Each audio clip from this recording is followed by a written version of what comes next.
आप सुन रहे हैं पॉकेट एफएम आरजे श्रेया के साथ। Chapter 9 rejection. आदित्य ने अनु को टका सा जवाब दिया था, ये कहकर कि आरव घर पर है और वो सो रहा है। अनु भी अपना मतलब साधने में लगी हुई थी। उसने ये दिखाने की कोशिश की थी कि उसे आरव और आदित्य के परिवार वालों की बहुत चिंता है, और इसे दिखावे को आगे बढ़ाते हुए अनु ने अपनी आवाज में खुशी दिखाते हुए कहा, अच्छा, ये जानकर बहुत अच्छा लगा। चलो, बहुत लेट हो गया है आदित्य, तुम भी जाकर सो जाओ। आदित्य ने फिर उसे बेरुखी से जवाब दिया। उसने कहा, ओके, गुड नाइट। अनु ने प्यार से कहा और ये बोलकर फोन रख दिया। आदित्य ने फोन रखकर साइड में गाड़ी लगाई और एक सिगरेट जलाई, लेकिन अचानक से स्पीड से आती हुई एक गाड़ी उसके बिल्कुल पास से गुजरी। उसने खुद को संभाला और बड़बड़ाते हुए कहा, तो क्या हुआ अगर तान्या अचानक यूं गायब हो गई? उसे ढूंढना कोई मेरी रिस्पॉन्सिबिलिटी तो नहीं, बच्ची थोड़ी है, अपना घर खुद ढूंढ सकती है। आदित्य को वाकई में बहुत चिंता हो रही थी इस बात की कि आखिर तान्या चली कहाँ गई, वो कैसे इतनी गैर जिम्मेदार हो सकती है, और ऐसा हुआ क्या है। इन सारे सवालों में आदित्य कहीं उलझ कर रह गया था। सच कहूं तो आदित्य को बहुत फिक्र हो रही थी। वो जानना चाहता था कि ऐसा क्या हो गया तान्या के साथ पिछले कुछ सालों में, जिसकी वजह से वो आज इन हालातों में फंस गई है। वो पूरी रात दर बदर तान्या को ढूंढता रहा। उसे ढूंढने के लिए शायद ही ऐसी कोई गली चौबारा हो जहां आदित्य ने उसे ढूंढा ना हो। उसने हर उस जगह पे तान्या को ढूंढने की कोशिश की जहां उसे लगा था कि तान्या मिल सकती है। उसने शहर की ऑलमोस्ट सारी जगहों पर चेक कर लिया, पर तान्या का कहीं कोई अता पता ही नहीं लगा। ऐसे सिचुएशन में आदित्य करता भी क्या? जब उसे तान्या का कहीं कोई अता पता नहीं चला तो उसने अपनी कार घुमाकर घर वापस जाने की कोशिश की, पर सेफ्टी के लिए उसने तान्या की प्रेजेंट सिचुएशन के बारे में पता लगाने के लिए कुछ लोगों को बोल दिया। एटलीस्ट इससे उसे इतना तो पता चल जाएगा कि वो जिंदा है, कहाँ है, कैसी है, और उसे फाइनली ये भी पता चल जाएगा कि आखिर पिछले कुछ सालों में उसके साथ हुआ क्या था। उसे ये जानना था कि वो औरत जिसे तलाक के बाद जिंदगी गुजारने के लिए इतने पैसे मिले थे, उसकी ऐसी हालत कैसे हो गई। सुबह ही आदित्य को तान्या के पिछले 3 सालों की जिंदगी के बारे में पता चल गया, लोगों को जो काम पे लगा रखा था।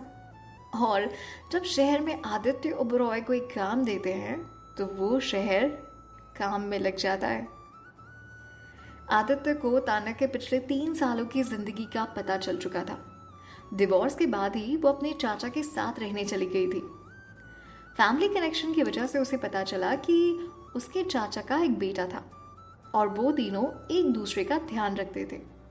उनकी लाइफ में बहुत बुरा वक्त तब शुरू हुआ जब उन्हें पता चला कि उसके चाचा यानी कि राजेश आहूजा को एक किडनी की बीमारी है। ज्यादा पैसे कमाने के लिए तान्या को बहुत सारी जॉब करनी पड़ी। उसने अपने आप सारा टाइम एक मजदूर की तरह काम करने में निकाला, जैसे किसी घर में साफ सफाई या बर्तन धोना या किसी होटल में वेट्रेस का काम करना। हालांकि कमजोर और बहुत गरीब दिखने की वजह से हर जगह से उसे परेशान किया जाता और खुद से दूर रखा जाता था। इसलिए उसकी कोई भी जॉब 1 महीने से ज्यादा नहीं टिकी। पिछले 3 सालों में एक काम से दूसरे काम पर जाने की वजह से बहुत कमजोर हो चुकी थी वो। उसका ध्यान अपने आप पर नहीं, सिर्फ उसके चाचा पर था, ताकि वो ज्यादा पैसे कमा सके और उनके ऑपरेशन के लिए पैसे जुटा सके। आदित्य उससे अपनी कल की मुलाकात को लेकर अभी तक हैरान था। वो सोच रहा था कि उनके डिवोर्स के बाद वो अचानक से इतनी एजेड कैसे हो गई। वो उसे ढंग से पहचान भी नहीं पा रहा था। अगर वो कल उससे नहीं मिलता तो शायद उसे कभी पता नहीं चलता कि वो किस दर्द में अपनी जिंदगी गुजार रही थी। पर एक बात तो थी जो उसे बार बार परेशान कर रही थी कि उससे डिवोर्स के बाद जो उसने इतने सारे पैसे दिए थे, तान्या को जब इतने सारे पैसे मिले थे, उसने उसका यूज क्यों नहीं किया? पैसे इतने पर्याप्त थे कि उसे चाचा का ऑपरेशन आराम से हो जाता, तान्या को एक ठीक ठाक जॉब भी मिल जाती। फिर तान्या ने क्यों उसका यूज नहीं किया? बुध जानता था कि तान्या पैसे ज्यादा खर्च नहीं करती थी, और अगर करती भी थी तो इतना सारा पैसा इतनी कम समय में कहाँ चला जाएगा यार? क्योंकि इतने सारे पैसे इतने कम समय में खर्च करना एक्चुअली इम्पॉसिबल था। आदित्य अपनी चेयर पर सीरियस एक्सप्रेशन के साथ आराम से बैठा था।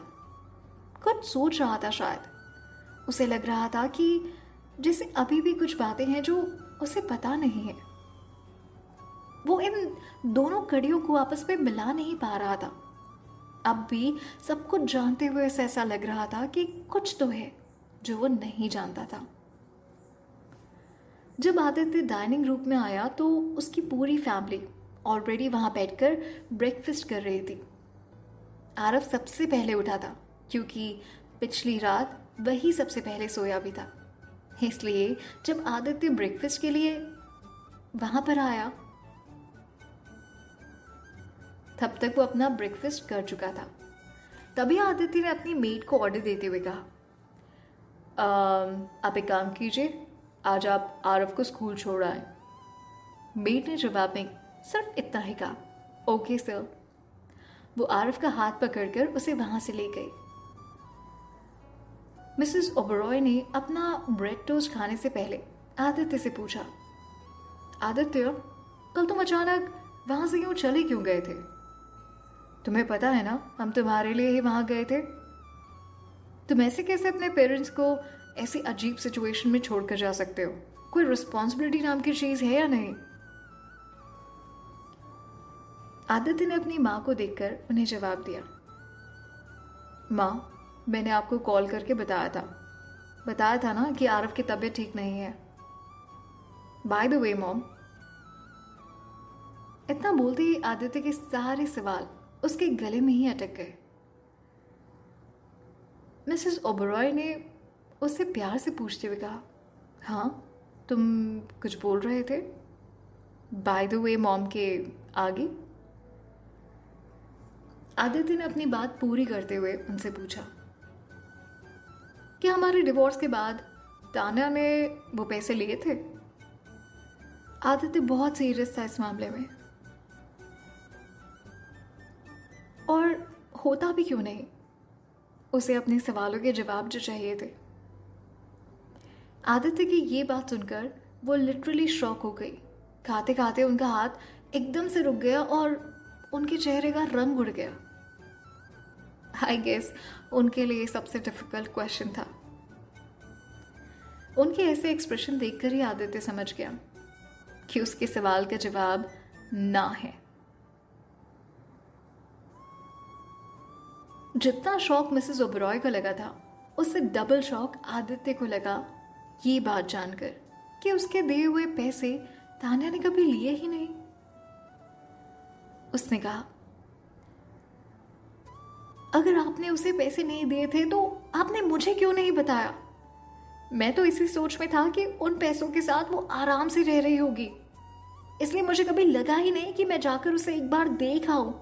और अगर मैं कल उससे नहीं मिलता तो शायद मुझे कभी इस बारे में पता ही नहीं चलता कि वो किस हाल में है। आदित्य इस वक्त बहुत खफा था।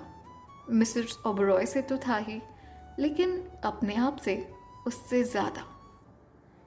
आदित्य की ये सब बातें सुनकर उसकी माँ को बहुत गुस्सा आया और वो गुस्से में उससे कहती हैं, ऐसा बिल्कुल नहीं है कि मैंने उसे पैसे नहीं दिए, बल्कि उसने खुद ही कुछ लेने से मना कर दिया था। आदित्य झुंझला कर कहता है, पर आप मुझे तो ये सब बता सकती थी ना, मुझे क्यों नहीं बताया? मिसेस ओबरॉय ने इस सवाल का जवाब दिया। उसने कहा, पर मैं तुम्हें ये सब क्यों बताती? उसका डिवोर्स के बाद ओबरॉय फैमिली से कोई लेना देना नहीं था, और ये अच्छा है कि बिना किसी प्रॉब्लम के उसके सारे रिश्ते हमारी फैमिली से टूट गए। और मैं तो कहूंगी कि अगर उसे हमारी हेल्प नहीं चाहिए तो ठीक है, मत लेने दो। बहुत अकड़ है ना उस पे, तो रहने दो उसे उतनी अकड़ के साथ। तुम्हें क्यों फिक्र हो रही है?